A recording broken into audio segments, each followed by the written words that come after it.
I looked at my business partner Malcolm while we were there. I said, "Yo, look at his legs." He said, "Yeah." He said, "Yeah."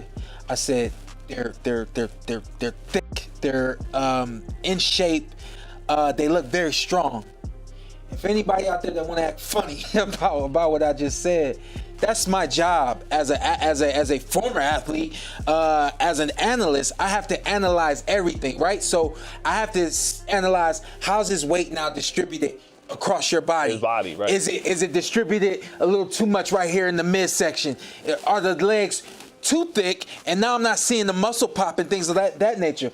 The dude is doing all of the right things. Shawn Porter just came out of Crawford's camp, and he's convinced Terence is looking razor sharp, focused, and doing everything it takes to win. From the way he's training to how he's built, Porter hints this could be the most dangerous version of Crawford we've ever seen. Even Crawford's training has left Shawn Porter certain he is preparing for something dangerous.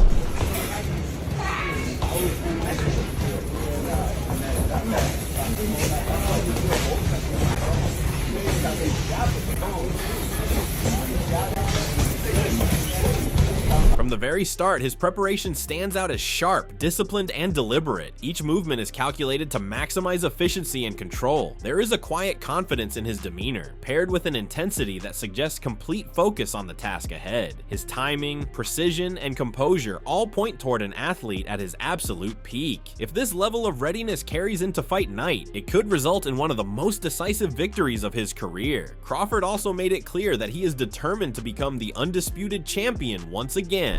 I can make history, you know, as well as becoming a 3-time undisputed, you know, champion in 3 different weight classes. You know, there's a lot riding on this fight for me, you know. And, yeah, of course. You know, and we looking forward to it. There's a steel in his mindset that leaves no room for doubt. He speaks like a man who has already envisioned the victory and is simply waiting to make it a reality. Every bit of his focus is locked on reclaiming that undisputed crown. This isn't just about defending pride, it's about proving he can dominate across eras and weight classes. If that determination carries into fight night, we could be watching history repeat itself in the most electrifying way. Chris Algieri then shared his take, adding another layer to the conversation about Canelo's form. He didn't look as fit as he did his last fight. He looked listless. He looked like he didn't care. He didn't have the crowd behind him. And Marcus, you've been to a ton of Canelo fights. You know how that arena is.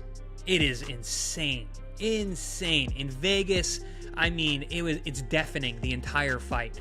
His perspective paints a picture of a champion who may not have been at his absolute best. There's an undertone of surprise, almost disbelief that someone of Canelo's stature could enter the ring without his usual edge. The energy, the sharpness, the fire, it all seemed just a touch dimmer. For a fighter who thrives on momentum and crowd energy, that shift could be significant. If this version of Canelo shows up on fight night, it could change the entire balance of the contest. Chris Algieri went on to expand his thoughts, offering a more measured view on how this matchup should be seen. They're going to be their peak of what they are at this point. Because again, Crawford is 38 years old. Canelo will be 35 by then. So I think they're going to be the peak for what they are at their ages. But it's easy to go, wow, what have you done for me lately? That's usually how everyone kind of sees everything. So, but I think it's good. I think it makes the fight more enticing if a lot of people are thinking that Crawford can win. And don't get me wrong, Crawford can absolutely win the fight. I'm not saying he can't win the fight.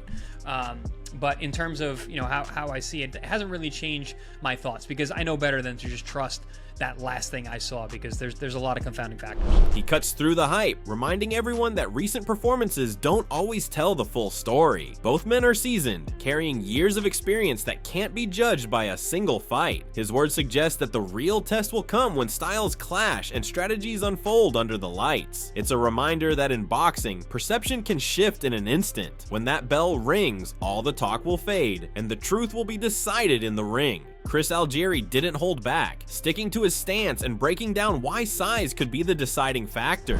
He stated, "I leaned Canelo. Yeah, I always have. I've always leaned Canelo. Just it's the good big man versus the good small man. It's a classic boxing equation, the belief that a great big man will often overcome a great smaller man." Algieri's confidence in Canelo rests on this age-old truth, one that has decided countless matchups in the sport's history. Yet, in fights of this magnitude, skill and timing can rewrite expectations in a heartbeat. The intrigue lies in whether Crawford's craft can offset Canelo's size and power. On fight night, we'll find out if the old saying still holds true. Chris Algieri then broke down exactly why Canelo's presence in the ring is so dangerous. But Canelo's not slow.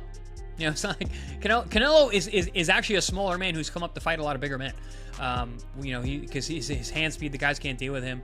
So his ability to cut off the ring, the fact that he imposes his will, he puts a lot of mental pressure on his opponents without even doing a whole lot. He doesn't throw a ton of punches. He throws less now than ever, but he's there. He's got this frame and his physique. And I've sparred Canelo. The guy's a tank. Like he's very physical in the ring without doing a whole lot, just because of his presence. So I'm curious to see how Terence, how Bud can deal with that. His words paint a picture of a fighter who doesn't need constant offense to control a bout. Canelo's ability to cut off the ring and apply mental pressure can slowly break opponents before the physical damage even begins. That kind of presence forces fighters into mistakes, creating openings for punishing counters. The question is whether Crawford's sharpness and adaptability can neutralize that pressure. When they finally meet, we'll see if skill can outmaneuver sheer ring dominance. Chris Algieri then highlighted why Crawford's intelligence and adaptability could still make this fight a dangerous puzzle for Canelo. But dude, kind of like I said about Manny, if anybody can do it, man, it's Bud. He's so smart. The guy's like an alien in there. The way he sees things, the way he pulls the trigger, the game. He's also a game plan guy. They make game plans. They don't just show up and fight. They know what they're doing, how they're doing it, what round they're doing it in. But yeah, I don't know. It's an interesting, intriguing fight. It's just really hard for me to forget the Madrimov fight at 54, which was 2 weight classes ago. And I think Madrimov is phenomenal, by the way. I think he's a really, really good fighter. And I think that people underestimated how good Madrimov really was, and he was mashing wits with Crawford all night long. The size, the strength, the physicality, that was all an issue for Crawford that night. Jump up 2 more weight classes. You know, it's again, it's a lot of factors to think about. But it's 2 great fighters fighting. They're just a couple weight classes apart. He sees Crawford as a fighter who approaches the ring like a chessboard, planning every move with precision. That kind of strategic thinking can disrupt even the most physically imposing opponents. Still, the leap in weight brings undeniable challenges, power, size, and raw strength that can't be ignored. It sets the stage for a clash where brains will have to battle brawn at the highest level. When the bell rings, we'll find out if Crawford's mind can outmatch Canelo's might. Chris Algieri then pointed out a brutal side of Canelo's game that could spell trouble for Crawford. I'm thinking about Callum Smith when Crawford targeted his shoulder and basically Canelo. busted his bicep. I'm sorry, yeah, Canelo targeted his shoulder and basically busted his arm. Like, that's another thing about Canelo. When you're as big and when you're strong as you are, and you're fighting, you know, a guy as small than you, he just has to hit you. He hits your elbow, hits your shoulder. You know, is Crawford going to be able to really keep himself from getting touched all night long? It's not just about landing clean punches. Canelo knows how to break down an opponent piece by piece. Targeting arms and shoulders isn't flashy, but it can slowly dismantle a fighter's offense and defense. Against a naturally smaller man like Crawford, that kind of physical wear could add up quickly. The challenge will be whether Crawford can evade those punishing shots for 12 rounds. If he can't, Canelo's methodical damage might decide the fight long before the final bell. Chris Algieri then reminded everyone that Crawford's physical strength is a weapon in its own right. But listen, Crawford's a really strong guy. We've seen how strong he is physically. We saw him, you know, throw Spence around. We've seen him be that way.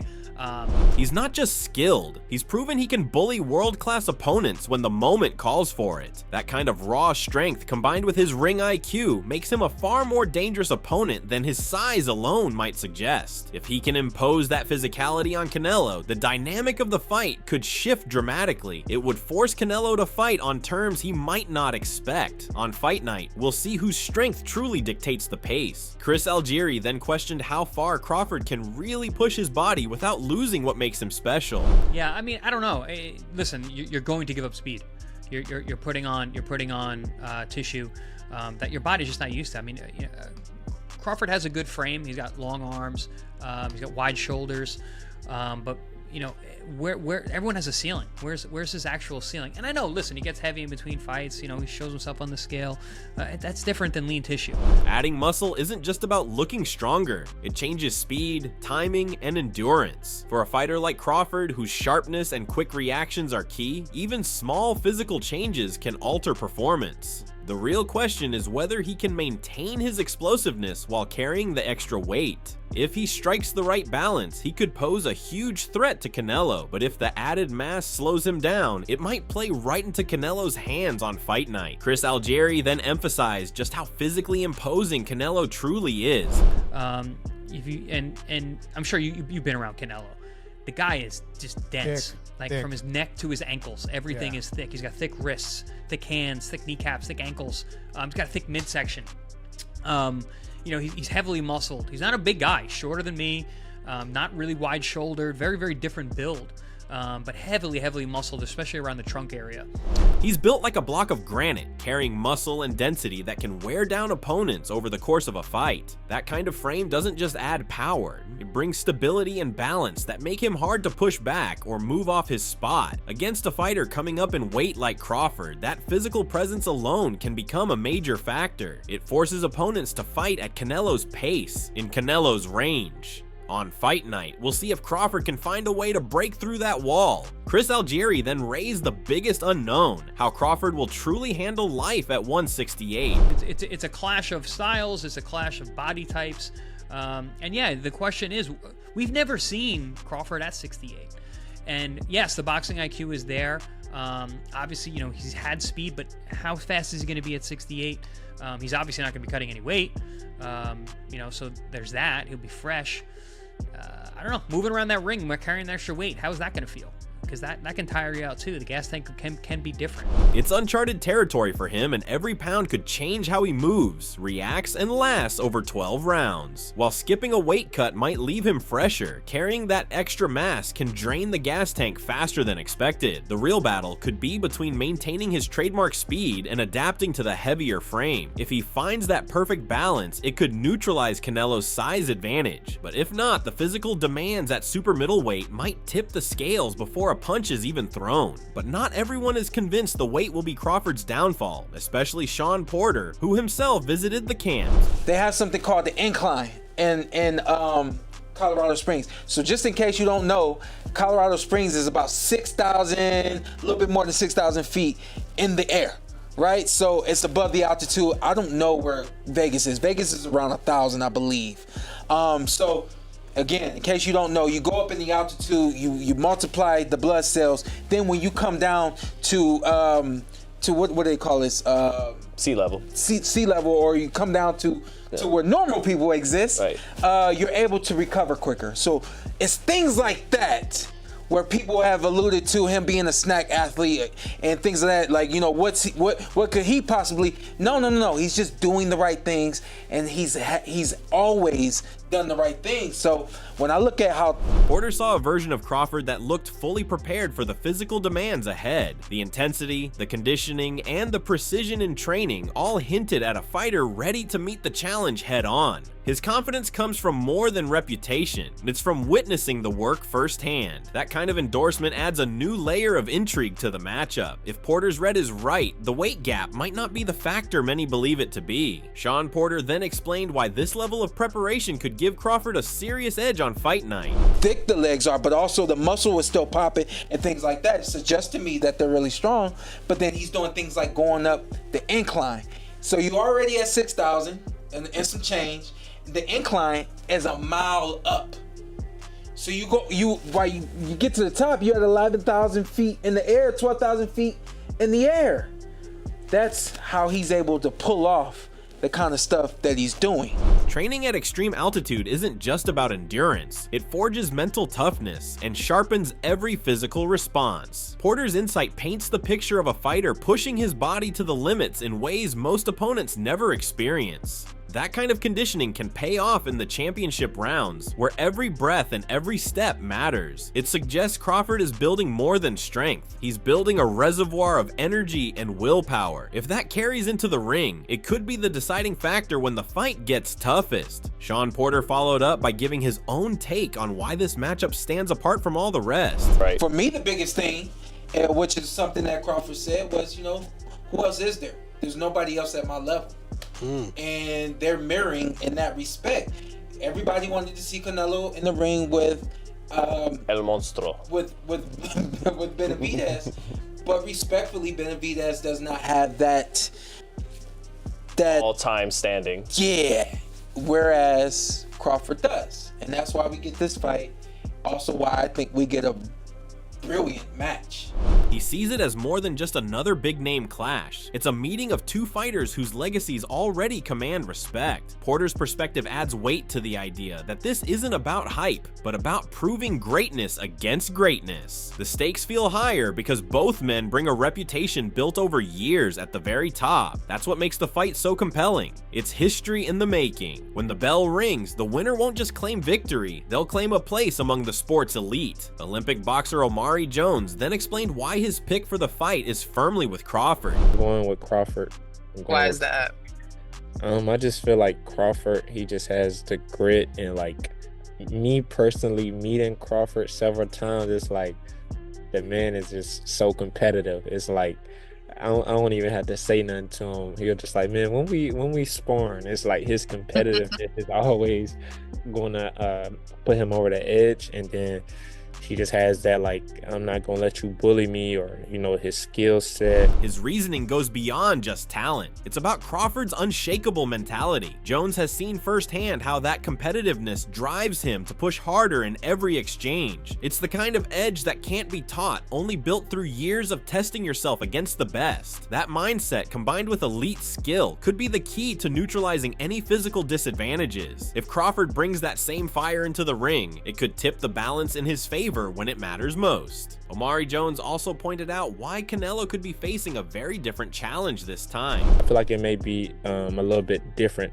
for Canelo this time around because Crawford took the moving up in weight classes serious. He did the dieting, he did the training. So I feel like when you put in work like that, it's a win-win. He believes Crawford's disciplined approach to moving up in weight has set the stage for something special. The combination of a strict diet, tailored training, and focused preparation could erase many of the usual disadvantages smaller fighters face. It's a sign that Crawford isn't just taking the fight, he's attacking it with precision and intent. That level of commitment often translates into peak performance under the lights. If it does, Canelo might find himself in for a far tougher night than expected. Omari Jones then shared his thoughts on how Crawford has handled adding the extra weight. No, it looked like he put it on the right way. The nutrition, the like I said, the training. Crawford, he trains hard, so I feel like, I know they say he probably went up to like 185, so he has to lose that weight.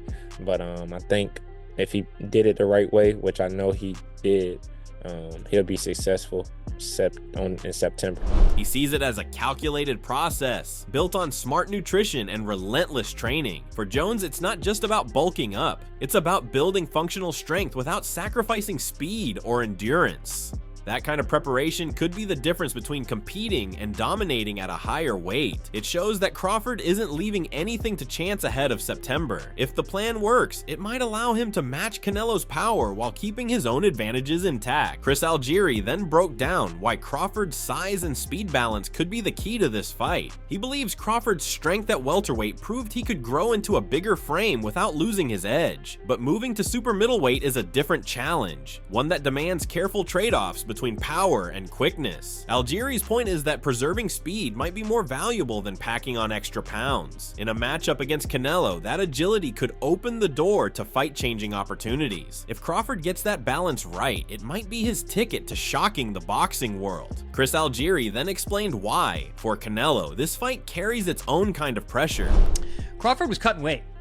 Crawford looked big at 47. I think that was his last fight at 47 for a good reason. He was not like just the smaller guy. Like they were pretty much the same size at that point, even though everyone always thought that Spence was a much bigger guy, and he always was. Crawford grew into a real welterweight, but he doesn't have time to grow into a real super middle, and I don't think he should, because I think he should maintain some of that speed rather than size. But I don't know. We'll see. Again, Crawford is something special, dude. I swear, he's like an alien. The way he's able to maneuver and make his body work for himself the way he has. He points out that public perception could overshadow the victory, no matter the result. A decision win might spark doubts, while a knockout could be dismissed because of the size difference. It creates a scenario where dominance alone may not be enough. It has to be the right kind of dominance. That's why the way Canelo approaches each round will be just as important as the outcome. On fight night, every moment will shape how this bout is remembered. Chris Algieri then described just how historic a Crawford victory would be. Kind of similar to what Canelo said last year. It's a lose-lose for him. I mean, with a win, it's like everyone's just gonna say, yeah, duh, you're supposed to beat him. But actually, context matters. How he wins is gonna matter. If he struggles to get by and wins the decision, I think it's going to hurt Canelo. If he goes out there and he knocks him out, it's going to be like, yeah, all right, cool. You knocked that guy 3 weight classes below you. You're supposed to. He sees it as the kind of achievement that would instantly place Crawford among boxing's all-time greats. Skipping an entire division to claim undisputed gold at 168 would be unprecedented in the modern era. It would be a statement of skill, ambition, and fearlessness that few fighters in history could match. For Algieri, the mere possibility of it happening is remarkable enough. If Crawford pulls it off, it won't just be a win, it will be a moment etched into boxing history forever. Chris Algieri then summed up why the stakes feel so different for each fighter. Crawford wins. I mean, forget it. We're talking. Now we're entering the all-time great status. We're talking about pound for pound, based on everything he's done so far, which has been a ridiculous amount of things. Undisputed in multiple weight classes. You know, all the weight classes that he's won titles. Just jumping over middleweight to grab the undisputed at 68. It's nuts. It like even saying it out loud sounds crazy to me. But the guy might do it. That's the crazy thing about it. For Crawford, moving up 2 weight classes makes this a challenge without the usual risk to his legacy. A loss wouldn't erase his past achievements, but a win could elevate him into rarefied air. Canelo, on the other hand, carries the burden of expectation. Victory might bring little praise, but defeat could be damaging. That contrast adds another layer of intrigue to the matchup. On fight night, it won't just be about who wins, but how each man's career is defined afterwards. This fight isn't just about belts or bragging rights, it's about legacy. For Crawford, a win would be nothing short of historic, proving he can defy the odds and dominate across divisions. For Canelo, victory means protecting his standing at the top, but the real challenge lies in winning in a way that silences all doubt. Both men bring skill, heart, and a history of greatness, making this a matchup where every second counts. Crawford's hunger and calculated preparation make him dangerous, even against a bigger, stronger Canelo. But Canelo's experience, power, and ring IQ can't be underestimated. This might come down to who adapts faster under pressure, and that's what makes it so exciting. What do you think? Do you think Crawford's speed and strategy can overcome Canelo's size and power? Will Canelo's experience at the higher weight give him the edge he needs? If Crawford wins, does he immediately become one of the greatest fighters of all time? And if Canelo loses, how much would it really hurt his legacy? Let us know your thoughts in the comments below, and don't forget to subscribe to our channel for more breakdowns, predictions, and fight analysis.